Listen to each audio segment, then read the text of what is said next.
You said I can see Empire Saken and Open Suja within the Enoch, Kwesi, Walanyo, Wallace, a good catch back the only nomenclature of professor's degree in sports, the Al Regina Wallace, the nation's presenter, and a messing Kunana Mekono Quantum Cordens Modern Saken and Open Subu, our Ghana good age. Our Shandusman said, Richuku, Momodia that sounds a bit and can be beaten or shoe dino, now waiting and start to dinner right in a Ghanaian way. Richuku, okay to Iowa than Temna Fiobo de Horma was said to make him be beating a boy yipa, Amanyama Etian to 2 year Ediamau. Game Park Games. And some paying for CM Fenjan say, oh, dial star 946 hash network na ebia obetimi di 4 numbers na odidi from 0 to 9. Mr. Boys dia edi na nyasem keto krafa ho jim na so baba bi se be obetimi se di na boa e ma osika sem so ne ma etian to yedi ama de bia no ye draw no eba so Adom TV so at 9 a.m. 12 p.m. and at 6 p.m. daily from Monday to Sunday and as anhye so create ba so amano pa na se when ni anopa na obetimi de wi when ni wi obetimi de nwere into 3 times and this anhye so create ba game park games from paying for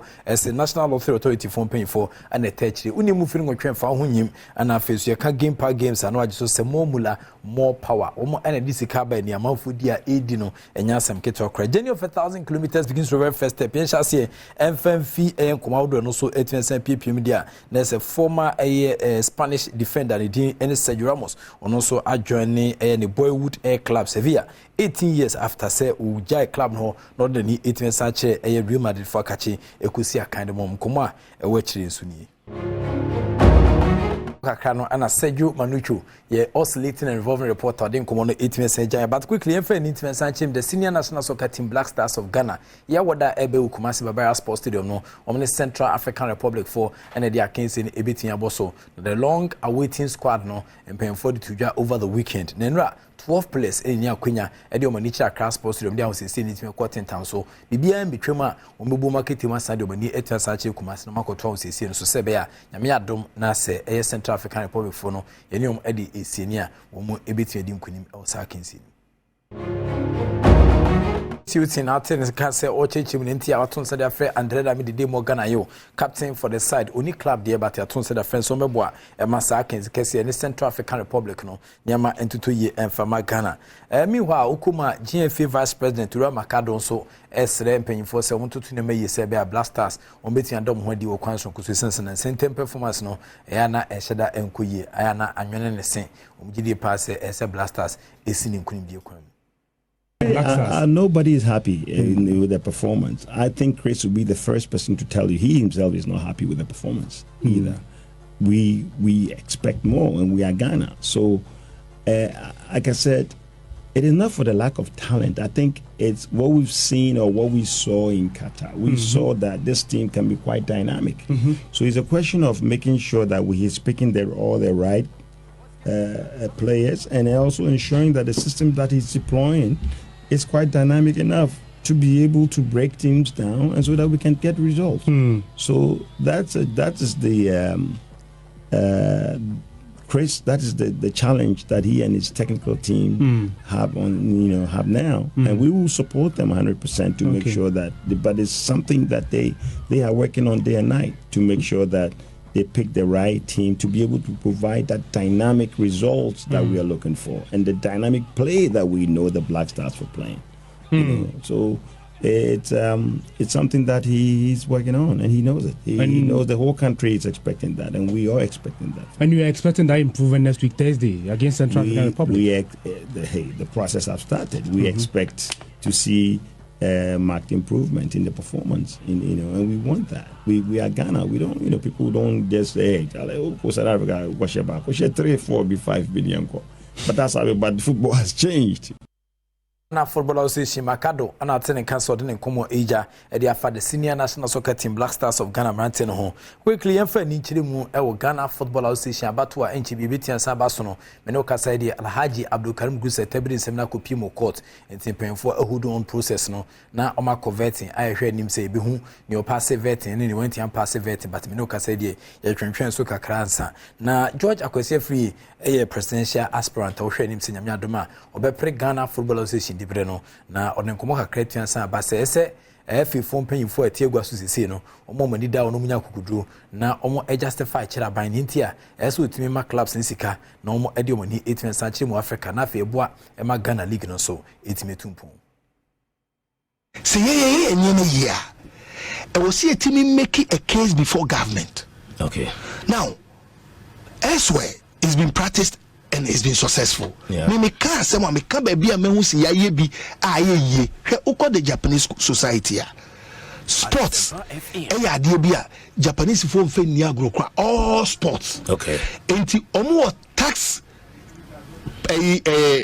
holiday for corporate companies that puts money in sports. Okay. Into Yamfan says Semitimico MTN. Now me convincing MTN say MTN. Look, come and put your money in Ghana football. Because I've been able to convince government that part of your taxes are to your buying. Sports more will be waived. Why? A win-win for you. The money goes, but young crown by way of giving us the money, will give you the mileage, advertise your product, and then in return, what's in your tax for? And you think the government will pay to this one? This yen was here transparent. George Kwesi Free Japanese mafia and attending castle didn't come 18 years to Jano. When ya FA president to Babidi and or chess any team Ponibia say a Kobase with me ba, ubit me abwa nama Ghana football so I de I dokodoko. I fem into so Kuma on so Eddie Ejania bread den pa say a tunuso bana for me boa Emma Ghana goodie intimatumpo. Yanko UK based a year boxer and set Jima.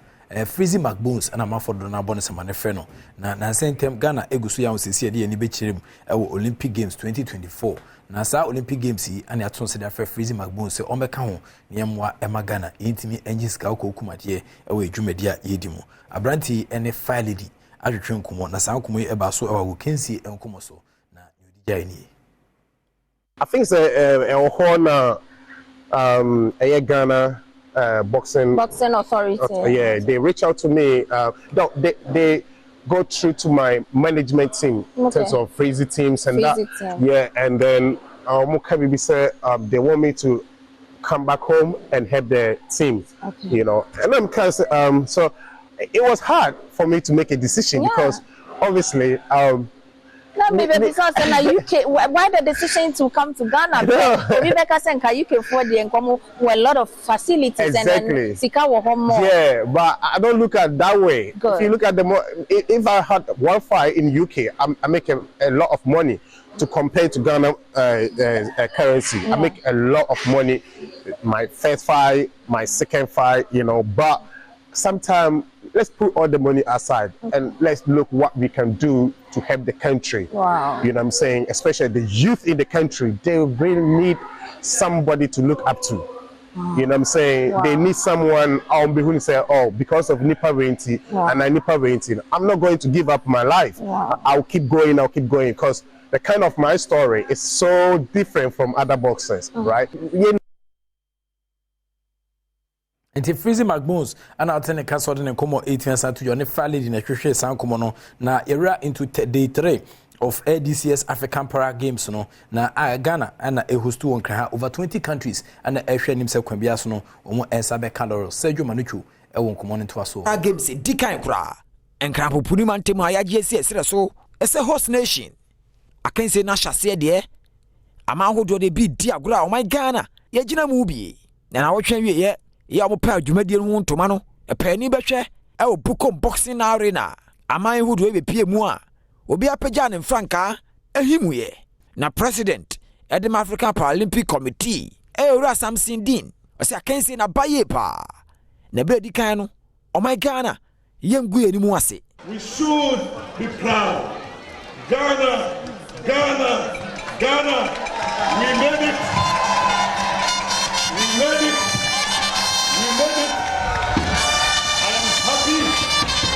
To represent your interest, I am happy to make the day happen. September 3, 2023 will be the day that we will forever remember in the history of the sport. No Samson Dean wie no and a sports minister Mustafa Yusuf. And so Jack say mu a watch say obi bia wa be pia my Ghana mu ano ahomban body e mu be dance on ba yiri Musa benta se na be ya akan hodo yam rante ne mabade be hyehye so no obi asum badwe no. Let us be reminded of the United Nations Convention on the rights of persons with disability, which enjoin us to promote, protect, and ensure full and equal enjoyment of all human rights. The African Para Games 2023 Ghana ha ana 18 asabaso nyame adoma de honkomo ibina akache ne betia sabro but happy birthday enkoma antiakua ampofo fa prede we efi obaba ko efense gifty o we camera technician ofia o say happy birthday kese pa ne enkoma antiakua ampofo aprede fo ya chamu ina se mohwe Adom TV midin de profiki wala sa gudi catch bakope Richoku ana fe game park games omne